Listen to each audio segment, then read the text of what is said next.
আজ মহাশিবরাত্রি, আর মহাশিবরাত্রি গতকাল থেকেই শুরু হয়েছে, কিন্তু আমি সোমবার দিনই ব্রত করেছি এবং সোমবার দিনই বেলা 11টার সময় গিয়ে মন্দিরে বাবার মাথায় জল ঢেলে এসেছি।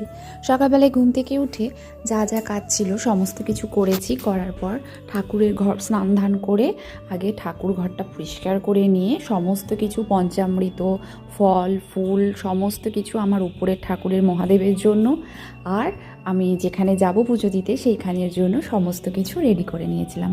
তারপরে চলে গিয়েছিলাম আমি পুজো দিতে। তো পুজো টুজো দিয়ে এসে আরেক জায়গায় পুজো দিতে গিয়েছিলাম। সামনেই আমাদের বাড়ির সামনে মন্দির আছে, সেখানে মনসা মা, শীতলা মা আর পঞ্চানন বাবা আছে। তো সেখানে গিয়ে পুজো দিয়ে এসে, তো এখানে দেখতেই পাচ্ছ সমস্ত প্রসাদ রাখা আছে। তো পুজো টুজো দিয়ে এসে মনসা মাকেও অনেক দিন ধরে পুজো দেবো ঠিক করেছিলাম, হচ্ছিল না, স্বপ্ন দেখেছিলাম। তো সেই সব পুজো দিয়ে এসে আমার বাড়ির নিচে যে সুন্দর আমার যে ঠাকুরের জায়গাটা আছে সিংহাসন, সেখানে আমি পুজো করি। যখন আমার চলে না তখন ঠাকুরমশাই করে। তো সমস্ত কিছু করিয়ে মেয়েকে স্নান ধান করিয়ে এখন প্রচণ্ড খিদে পেয়েছে। এখন ঘড়িতে বাজে 1:30। আর শিবরাত্রি মানে এই সাবু মাখাটা তো থাকবেই, শিবরাত্রি হোক আর নীলষষ্ঠী হোক। তোমাদের কার কার ভালো লাগে বলো তো এই সাবু মাখা খেতে? আমার তো অমৃত লাগে। আজ যদিও নারকোল ছিল না, তো আজকে এই মাখার সন্দেশ সাবুটা ভিজিয়ে রেখেছিলাম, তার সাথে একটু চিনি আর কলা দিয়ে মাখিয়েছিলাম। কী যে ভালো লাগছিল খেতে।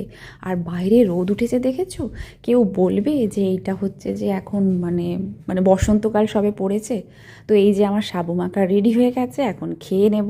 তো চলো, তোমাদের কার কার শিবরাত্রি কেমন কাটলো আমাকে কমেন্টে জানিও। আমার কিন্তু শিবরাত্রি খুব ভালো কেটেছে, আমি খুব ধন্য।